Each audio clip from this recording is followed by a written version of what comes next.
সব বন্ধুরা চলে আসলাম আবারও গ্যারেজে দেখছি কাটাপ্পা বসে আছে, তাই আমি আর কোম্পানি চলে গেলাম একটা ব্রেকডাউনে গিয়ে দেখছি গাড়িটা স্টার্ট হচ্ছিল না, তাই গাড়িটাকে আমি স্টার্ট করে দিলাম। স্টার্ট করার পরে দেখছি দুজন নিজের মনে গল্প করছে। গাইজ গাড়িটা ঠিক করে গ্যারেজে চলে আসলাম। গ্যারেজে একটা বুলেট ছিল যেটার হেডলাইট কভার ফভার লাগানোর জন্য এসেছিলো, তা ওটা লাগানোর আগে দেখছি চোখ বাবেল ওটা ছোট ছিল, ওটা বড় করে দিলাম, দিয়ে সব কিছু লাগিয়ে দিলাম।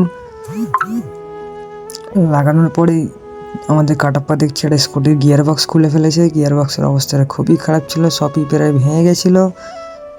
তারপরে ওই আটটা কাজ শুরু করে দিলাম, পুরোনো মালটা পুরো ফেলে দিলাম। তারপরে টিভিএসের নতুন আর্মি চাল লাগিয়ে দিলাম। গাইস গাড়িটা ফিটিং করে দিলাম পুরোই। তারপরে আমাদের গাড়ি বাবাইতে এসেছিলো, বাবাইতে এসে কী করতে চাইছিলাম আমি বুঝতে পারলাম না।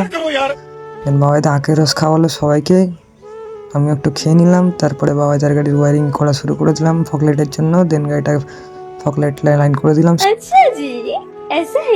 লাইন করার পরে বাবাইদা বলছে তার ট্যাঙ্ক প্যাডগুলো চেঞ্জ করবে, তো ট্যাঙ্ক প্যাডগুলো খোলা শুরু করে দিলাম। ট্যাঙ্ক প্যাডটা খোলার পরেই নতুন ট্যাঙ্ক প্যাড লাগিয়ে দিলাম বাবাইদার গাড়িতে।